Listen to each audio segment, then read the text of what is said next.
교회에는 여러 가지 행사가 있죠. 주일을 지키며 단순하게 보내는 주일도 참 많습니다만 특별한 주일로 지킬 때도 있습니다. 교회에 3대 절기가 있는 것 잘 알고 계시죠? 무엇이 있습니까? 네, 성탄절, 부활절, 그리고 뭔가 자신이 없죠. 오늘 바로 성령 강림절이 있습니다. 보통 성탄절은 기독교가 아닌 사람들도 기뻐하며 기념하며 그렇게 보내죠. 몇 년 전에 이 불교 국가의 한 국가에서 이 세상에서 가장 큰 성탄 트리가 세워졌다 하는 뉴스를 본 기억이 납니다. 그리고 또 얼마 전에는 이슬람 국가에서 이제는 우리가 성탄절 날 이 선물을 주고받는 것을 하지 말자 하는 뉴스도 본 적이 있습니다. 그러니까 지금까지 계속 그렇게 해왔다는 것이죠. 그러니까 성탄절은 교회만 아는 절기가 아니라 전 세계인이 이 종교를 뛰어넘어서 이것을 알고 또 지키는 그런 절기가 이미 되었다는 겁니다. 부활절은 어떻습니까? 우리가 일주일 중 하루를 구별해서 이 주일로 지키는 이유이며 우리의 삶의 이유인 날입니다. 보기에는 예수님께서 패배해서 죽으신 것 같지만 사실은 부활하셔서 승리하신 그날을 기념하는 절기입니다. 예수님께서 우리의 죄를 대속하셨고 또 우리보다 먼저 부활하신 것을 우리가 확인한 날이기도 합니다. 죄에 대해서 이긴 날이며 죽음에서 승리한 날입니다. 그러니 기쁨에 기쁨을 더한 날이라고 할 수가 있죠. 그래서 저는 늘 성탄절보다는 이 부활절 날 더 큰 행사를 해야 되는 것이 아닌가 하고 늘 생각만 하고 있습니다. 그리고 남은 3대 절기, 무슨 절기가 있다고 그랬죠? 너무 기억을 잘하시네요. 성령 강림절입니다. 제가 근데 조사해 보니까 최근 몇 년간 조사를 해보니까 설교를 중요시하고 신학의 정통을 보수하는 교회일수록 이 성령 강림절을 지키지 않는 것을 확인했습니다. 우리 교회는 오전에 성령님에 관한 설교를 들었죠. 그러나 많은 교회가 성령님에 관해서 아무런 언급도 없이 이 절기 성령 강림절을 그냥 보내고 있다는 겁니다. 오히려 성령 강림절을 강조하는 것이 또 이거 지키는 것이 특이하고 이상할 정도로 안 지키는 것이 일반적이었다는 겁니다. 그래서 교인 중에는 평생 교회 다니면서도 성령 강림절이 있다는 사실도 알지 못하는 사람도 꽤나 있었습니다. 그러니까 그런 날이 있었어? 라고 생각을 하셨다면 일반적이니까 너무 걱정하지 않으셔도 됩니다. 어린이 주일이나 어버이 주일은 잘 알죠. 그러나 성령 강림절은 언제인지를 잘 모릅니다. 안타까운 마음에 다시 말씀드립니다만 정말 많은 수의 교회들이 이 성령 강림절을 소홀히 하고 있습니다. 그리고 이 안타까움을 넘어서 문제가 되는 것은 이 절기를 소홀히 하면서 풍성하고 충만한 하나님의 은혜를 놓치고 있다는 겁니다. 그래서 이 시간 오전에 이어서 성령의 충만함이라는 제목으로 성령님에 관한 은혜를 함께 나누려고 합니다. 은혜를 나누며 성령 강림절이 어떤 절기인지 몰랐다면 알게 되는 시간이 되기를 바라고, 성령 강림절이 어떤 절기인지는 알았지만 잘 지키지 않았다면 다시 이 날을 정립하는 시간이 되었으면 좋겠습니다. 먼저 성령 강림절을 말하기에 앞서서 구약의 3대 절기에 대해서 이해가 조금 필요합니다. 출애굽기 23장에 따르면 구약 시대의 3대 절기는 유월절, 오순절, 그리고 수장절이 있었습니다. 이 절기들은 서로 연관이 있죠. 연속성을 가진 절기들이며 이 연속성을 가지고 하나로 이어지는 구속 역사라고 볼 수 있습니다. 그리고 이 절기들은 이름도 참 다양했습니다. 유월절의 다른 이름이 뭔지 아십니까? 이때는 누룩이 없는 빵을 먹었기 때문에 무교절이라고도 불렀습니다. 이 무교절 첫날이 바로 유월절입니다. 이스라엘이 애굽에서 해방된 것을 기념하는 절기죠. 무교절 첫날 곧 유월절의 양을 잡아서 무교병과 더불어 쓴나물을 함께 먹었습니다. 그리고 오순절의 다른 이름이 뭐죠? 칠칠절 혹은 맥추절입니다. 그러나 맥추 감사절과는 아무런 연관이 없는 절기입니다. 오순절은 농사의 첫 추수를 하며 감사하며 보내는 절기이기 때문입니다. 일반적으로는 오순절이라고 불렀죠. 오순절이란 유월절로부터 50일째 되는 절기라는 뜻입니다. 첫 추수를 시작해서 마지막 추수 때까지 전체 기간이 7주라는 뜻의 칠칠절이라는 이름도 가지고 있다 했습니다. 칠칠절이라고 불러도 첫 추수가 유월절과 관계가 있으므로 유월절과는 뗄 수가 없는 관계라는 겁니다. 다시 말하자면 유월절이 있으니 이 오순절도 있다는 이야기입니다. 연속된다는 것이죠. 그리고 수장절의 다른 이름이 뭐죠? 초막절이나 추수절이라고 불렀습니다. 수장절은 이스라엘 민족이 애굽의 고난으로부터 해방되어 약속의 땅에 들어온 것을 감사하면서 광야에서 장막 생활을 한 것을 기념하는 동시에 그 해의 수확을 감사하는 절기였습니다. 그래서 추수한 모든 것들이 창고에 들어간 후에 이것을 지키는 절기를 추수절이라고 불렀던 겁니다. 이 추수절이 미국에 가서 뭐가 되었죠? 추수감사절이 되었고, 한국에 와서는 뭐가 되었죠? 맥추감사절이 된 겁니다. 그러니까 오순절인 이 맥추절에서 맥추감사절을 찾지 말고 맥추감사절은 이 수장절과 연결해야 옳습니다. 어쨌든 구약의 절기들은 이렇게 다양한 이름으로 불립니다. 그리고 우리가 잘 아는 대로 이 절기들은 그리스도의 구속사역에 대한 예표들입니다.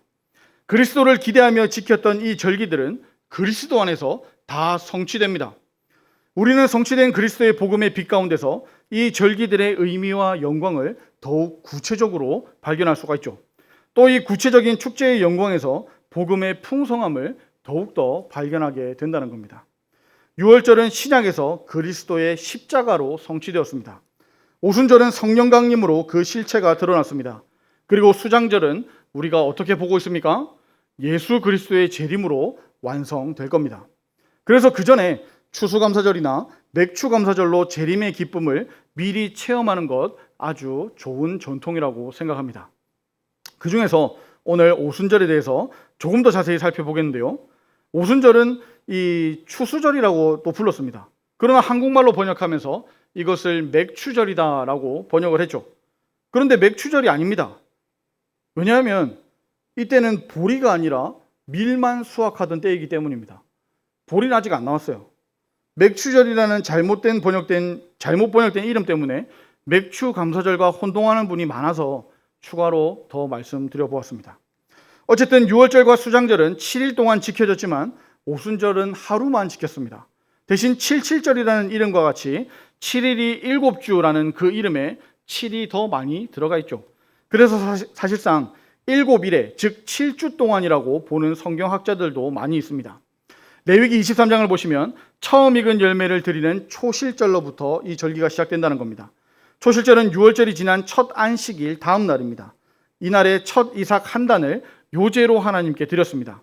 이날로부터 7일에 7주, 그러니까 77의 49를 지나면 77절, 곧 오순절이라는 겁니다. 그리고 이 오순절에는 새 밀가루로 만든 떡 2덩이를 요제로 드리는 새 소제가 거행되었습니다. 레위기 23장을 보시면 이날이 다른 날들과 다른 점이 하나가 있었습니다. 그것은 새 소제로 드려지는 떡에는 드디어 누룩을 넣었다는 겁니다. 원래 소제물에는 누룩을 넣지 못하게 되어 있죠. 그러나 오순절에 드리는 새 소제에는 누룩이 들어가게 되어 있습니다. 이것은 예수님의 천국 비유, 곧 가루 서말 속에 갖다 넣어 전부 부풀게 한 누룩과 같으니라 하는 말씀이 생각나게 합니다. 그래서 이 떡은 성령 강림으로 새롭게 드려지는 교회를 예표한다라고 볼 수 있는 겁니다. 이런 점에서 정교하게 세워진 구약의 절기들에서 성취된 예수님의 사역이 겹쳐서 보이기 시작합니다. 6월절에 예수님이 십자가에서 죽으시고 처음 익은 열매를 드리는 날인 초실절날 부활하셨습니다. 그리고 7일가 지난 오순절에 성령님께서 강림하셨습니다. 고린도전서 15장 20절에 말씀하듯이 예수 그리스도의 부활은 초실절에 드려진 첫 열매였으며 오순절에 바쳐진 떡은 누룩을 넣은, 즉 성령 강림으로 말미암아 설립된 신약 시대의 교회라는 겁니다. 예수님의 부활은 모든 잠자는 자들의 첫 열매이죠. 부활하신 예수님은 40일 동안 이 땅에 계시며 예수님의 부활을 증거하시다가 승천하셨습니다. 승천하시기 전에 제자들에게 뭐라고 말씀하셨습니까? 사도행전 1장 4절에 예루살렘을 떠나지 말고 내게서 들은 바 아버지께서 약속하신 것을 기다리라 하셨습니다. 이 말씀대로 순종해서 예루살렘을 떠나지 않은 사도들과 120여 명의 성도가 예수님께서 승천하신 후에 열흘째 되던 날, 곧 오순절에 전심으로 기도하다가 성령의 충만함을 받았다는 겁니다. 오순절의 성령 강림은 단순히 능력의 부으심이나 영적인 열광을 불러일으키기 위한 것이 아닙니다.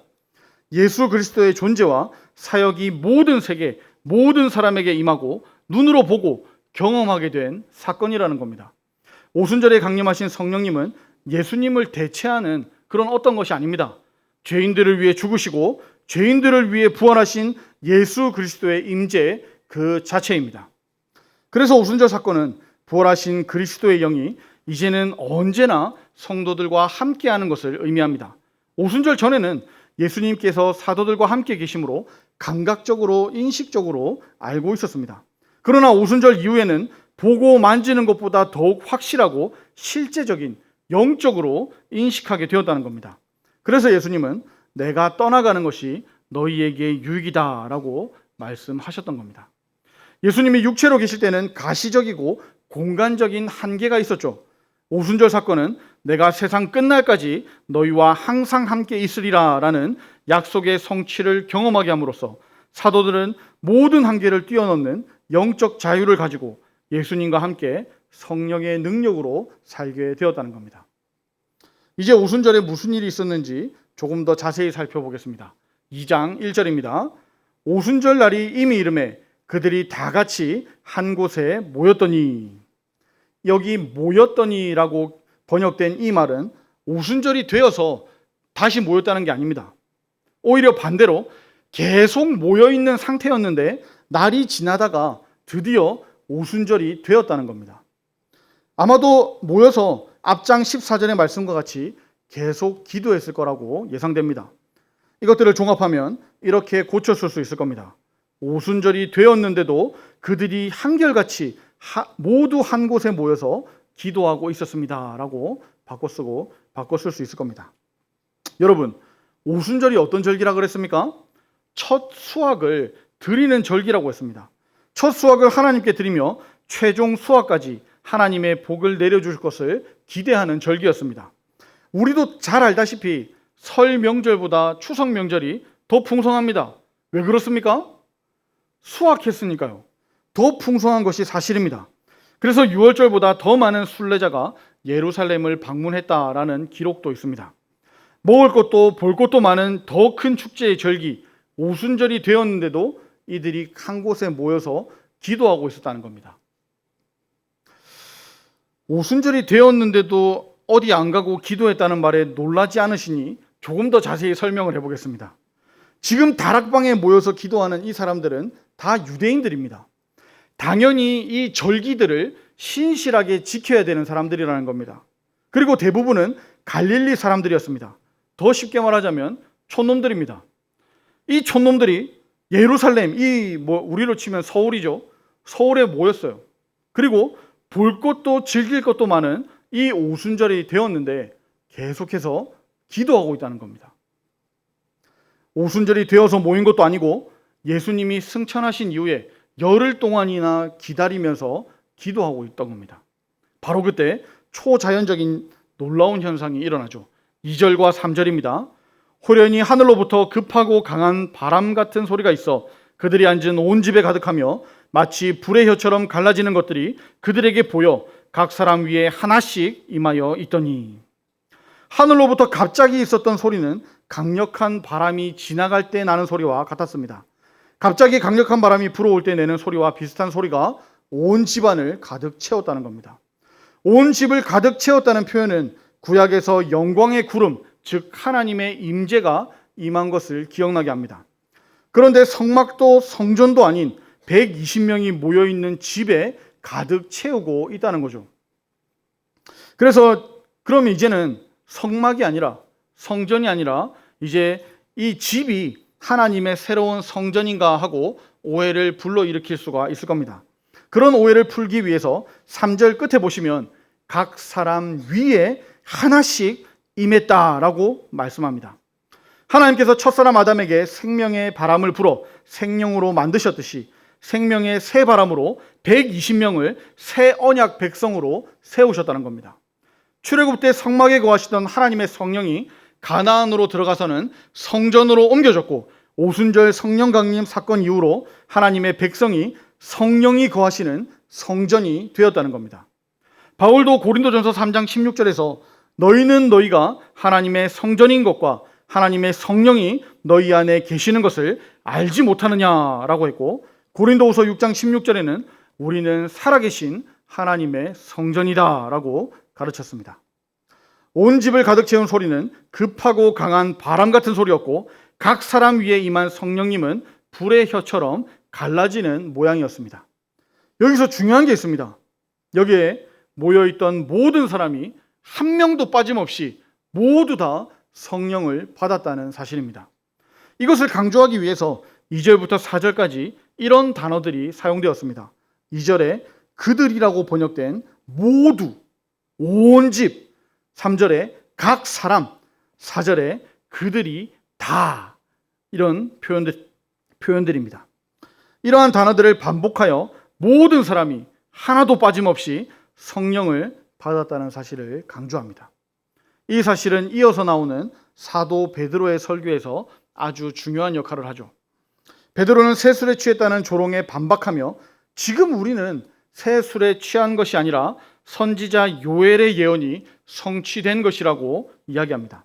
17절의 모든 육체는 뒤에 열거되는 자녀들, 젊은이들, 늙은이들, 그리고 남종과 여종들을 말합니다.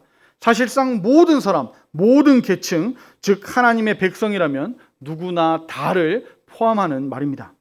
사실 이 약속은 베드로가 인용한 요엘보다 훨씬 이전에 모세를 통해서 처음 주어진 약속이죠. 민수기 11장을 보시면 모세를 돕기 위해 70명의 장로가 세움을 받습니다. 세움받은 70명의 장로는 성막에서 성령을 받고 예언을 하기 시작합니다. 그런데 가만히 보니까 70명이 아니고 68명인 겁니다. 2명은 어디 갔습니까? 2명은 성막에 나오지 않고 자기 장막에서 예언하고 있었습니다.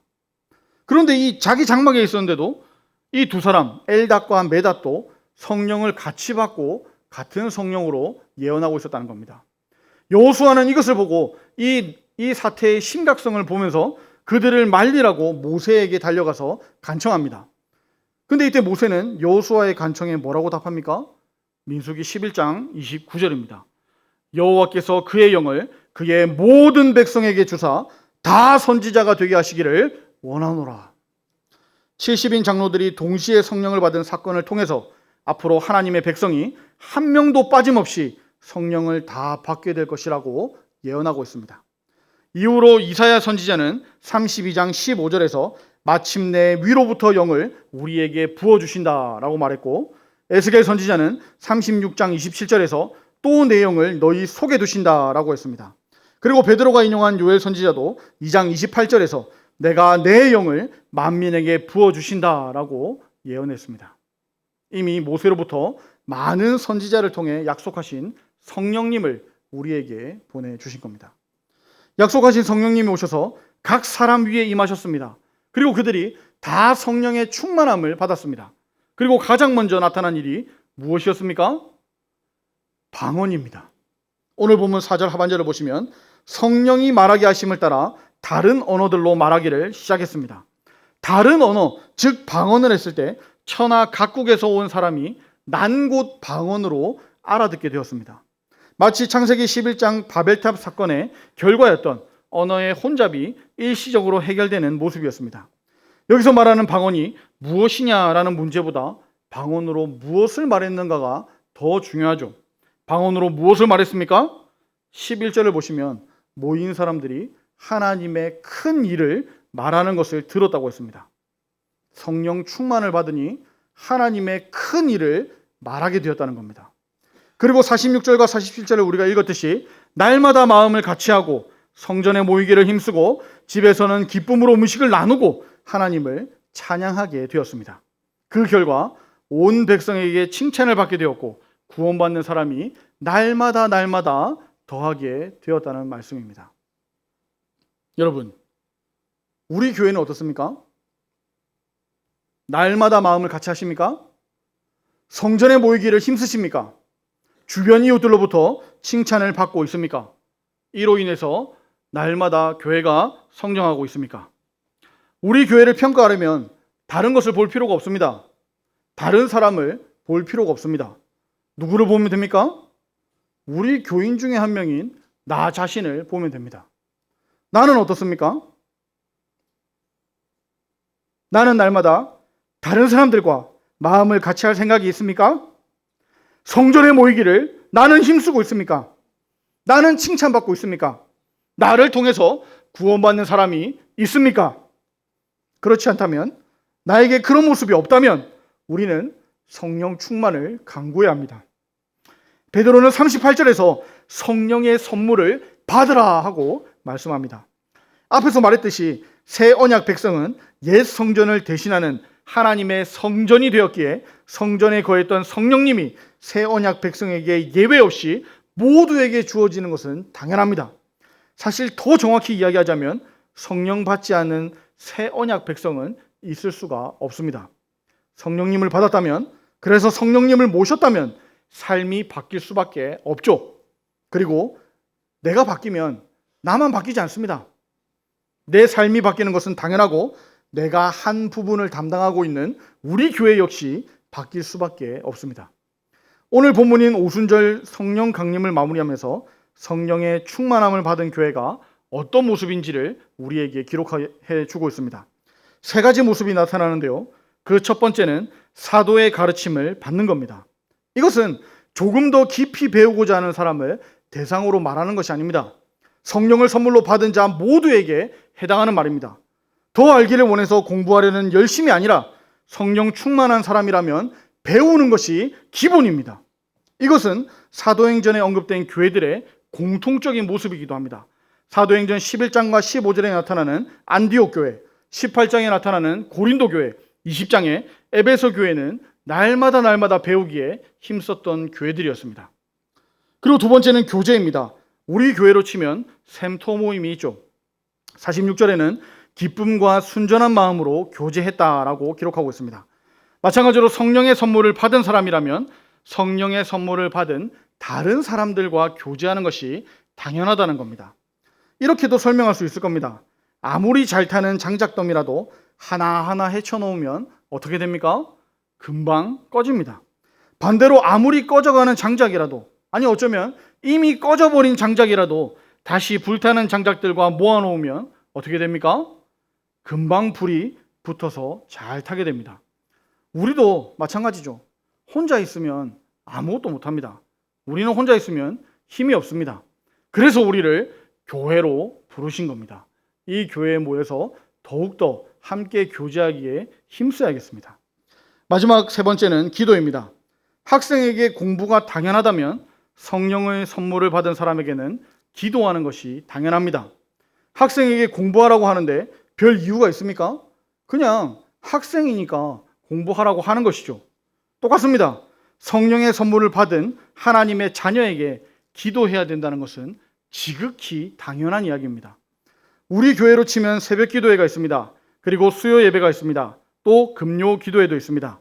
중보 기도팀과 함께 수요 예배 후나 금요 기도회 후에 함께 기도할 수도 있습니다. 내 집은 만민이 기도하는 집이라 하신 말씀을 우리는 기억해야 합니다. 여러분은 교회에 왜 오십니까? 기도하러 오셔야 됩니다. 반대로 기도할 일이 생겼다면 교회로 오셔야 됩니다. 이것을 꼭 기억하시기를 바랍니다. 사도의 가르침, 믿음의 교제, 기도, 이 세 가지 모습은 예루살렘 교회의 모습만이 아니죠. 성령의 선물을 받은 하나님의 자녀들이 모인 모든 교회의 모습입니다. 우리가 매번 고백하는 사도신경에서는 이것을 공교회라고 부릅니다. 우리는 공교회를 믿습니다. 이런 교회가 되는 힘이 바로 성령의 선물입니다. 우리의 힘이나 우리의 능력이 아니라 성령의 선물이라는 겁니다.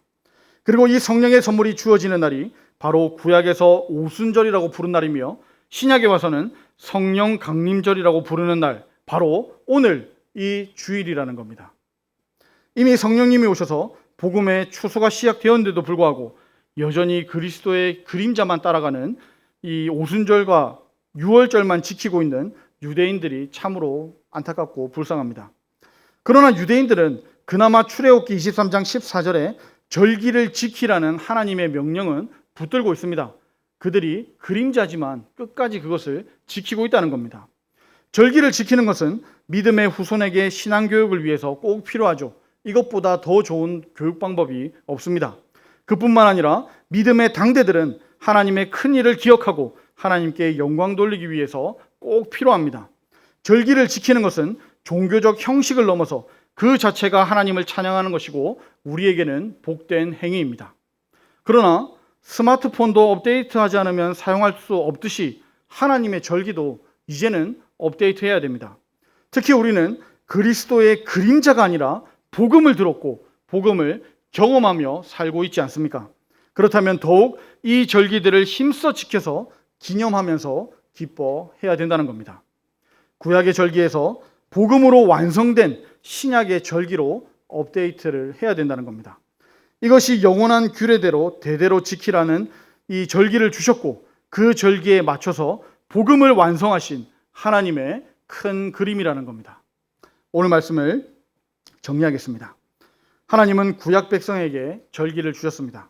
그리고 신약 백성에게는 그 절기에 맞춰서 예수님의 사역을 이루셨습니다. 이제 우리는 마지막 때를 살아가는 하나님의 백성들로 영원한 절기를 지켜야 합니다. 유월절 대신 십자가 대속과 부활절로 지킨다면 성령 강림절을 통해서 신약 교회의 시작을 기뻐해야 합니다. 그리고 그 기쁨 가운데 성령의 충만함을 받을 때 보여줬던 그 초대교회의 모습을 닮아가야 합니다. 교회에서 하는 공부가 있다면 적극적으로 참여하시기를 바랍니다. 샘터 모임에 힘을 내어 참석하시고 매월 첫째 주의 샘터 예배에도 힘을 다해 참석하시기를 바랍니다. 마지막으로 기도하는 기도자가 많아졌으면 좋겠습니다. 사람은 숨 쉬면서 살아야 되죠. 숨을 안 쉬면 죽습니다. 성도는 기도하며 살아야 합니다. 기도 안 하면 어떻게 되는지 아십니까? 물론 금방 죽지는 않습니다. 그러나 성도의 삶, 즉 구별된 삶, 그 거룩한 삶, 세상 사람들과 전혀 다른 이 믿음의 삶, 이것은 못 산다는 겁니다. 그렇다면 세상 사람들과 전혀 다르지 않는 우리를 향해서 어떻게 거룩한 무리, 성도라고 부를 수가 있겠습니까? 성도는 기도하며 살아야 합니다. 기도하는 사람이 늘어나고 기도하는 시간이 늘어가는 성령이 충만한 우리 샘물교회가 되기를 축복합니다. 우리 말씀을 기억하며 함께 기도하겠습니다. 절기 신앙을 주신 하나님께 감사합시다. 그리고 이 중요한 절기를 제대로 알아서 제대로 지키게 하소서 기도합시다. 하나님을 내 마음대로 생각하고 내 마음대로 예배하고 내 마음대로 기도하지 않게 하시고 하나님이 주신 것을 배우고 알아서 하나님의 뜻대로 예배하게 하소서 기도합시다. 두 번째로 초대교회처럼 성령의 충만함을 주옵소서 기도합시다. 그래서 하나님의 기쁨이 되고 사람들에게 소망이 되는 교회가 되게 하옵소서 기도합시다. 이를 위해서 배우는 일에 힘쓰고 모이는 일에 힘쓰고 기도하는 일에 힘쓰는 우리 교회가 되게 해달라고 이런 기도 제목들을 기억하면서 주여 한번 부르고 기도하도록 하겠습니다. 주여! 아버지 하나님 감사합니다. 하나님 우리에게 절기를 주시니 감사합니다. 매주 매월 이 매년 똑같은 이 절기인 것 같지만 그것이 아니라 우리가 매년마다 이 돌아오는 절기 때마다 하나님의 하신 일을 기억하며 하나님의 사랑을 기억하며 하나님께서 이 얼마나 놀라운 일을 하셨는지 얼마나 우리를 사랑하셨는지를 기억하며 나아가게 하여 주시옵소서. 아버지 이것보다 더 좋은 교과서가 없습니다. 우리가 이 절기를 얼마나 사랑하며 지키는가를 우리 다음 세대가 보게 하여 주시고 이 절기를 통하여 우리가 얼마나 하나님을 사랑하는지 이 절기를 통하여 우리가 얼마나 하나님을 예배하며 찬양하는지를 보이게 하여 주시고 우리의 모습 그대로 우리의 다음 세대도 따라서 하나님 앞에 절기를 지키며 살아가는 이 절기 신앙을 지켜나갈 수 있도록 도와주시옵소서. 그러나 하나님 우리가 그리스도의 그림자만 따라갈 것이 아니라 이제는 실체의 모든 것이 드러나사오니 하나님 그 십자가의 복음과 부활의 복음과 우리를 살리시고 사랑하신 그 사랑의 복음을 우리가 배우며 느끼며 살아가며 살아갈 수 있도록 주여 도와주시옵소서. 하나님 우리가 하나님을 바라보길 원합니다. 온전히 하나님을 바라보길 원합니다. 이 성령 강림절을 통하여 우리 각 사람 위에 머물러 주시고 각 사람 위에 임재하여 주시고 각 사람 위에 다스려 주시는 그 하나님을 경험케 하여 주시고 그 하나님을 통하여서 이 세상을 살아갈 수 있도록 도와주시옵소서. 아버지 사람에게 혹은 세상에게 혹은 돈에게 권력에게 그 다른 어떤 것들에게 소망을 두지 않게 하여 주시고 우리 안에 계신 하나님 하나님, 우리를 다스리시는 하나님, 우리의 왕이신 하나님, 나를 사랑하시는 그 하나님께 소망을 두며 살아가는 죄가 될 수 있도록 도와주시옵소서. 성령의 충만함을 얻기를 원합니다. 배우는 일에 힘쓰기를 원합니다. 기도하는 일에 힘쓰기를 원합니다. 모이는 일에 힘쓰기를 원합니다. 아버지, 성령의 충만함으로 이 충만한 모습들을 드러내며 살아가는 우리와 우리 교회가 되게 하여 주시옵소서. 아버지 하나님, 감사와 찬양을 올려드립니다. 아버지 하나님, 감사와 찬양과 영광을 오직 하나님께 올려드립니다. 절기가 구약의 절기로 그치는 것이 아니라 구약의 절기에 맞춰서 예수님께서 일하셨음을 성경을 통해서 봅니다. 하나님의 큰 그림을 우리도 보게 하여 주시고 하나님의 큰 꿈을 우리도 꾸게 하셔서 이 마지막 시대에 하나님의 큰 일을 하는 우리가 되게 하여 주시옵소서. 특별히 이 일을 위해 성령님을 구합니다. 우리 교회 온 가정, 각 사람, 모인 모두 전부 성령의 충만함을 주셔서 하나님만 사랑하고 따라가는 하나님의 백성들, 하나님의 자녀들이 되게 하여 주시옵소서. 하나님, 하나님을 더 알기를 원합니다. 세상의 새로운 뉴스보다 태초부터 계셨던 이 말씀을 알기를 원합니다.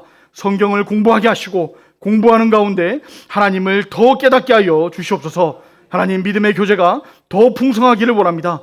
우리의 동력자들을 더욱더 붙여주시옵소서. 혼자 신앙생활 못합니다. 혼자서는 제대로 못합니다. 함께 이 신앙의 길을 걸어가게 하여 주시옵소서. 하나님, 더 기도하길 원합니다. 기도가 영적인 호흡인 것을 알게 하셔서 쉬지 않고 기도하고 깨어서 기도하는 우리가, 또 우리 교회가 되게 하여 주시옵소서. 성령님을 보내주신 주 예수 그리스도의 이름으로 기도합니다. 아멘.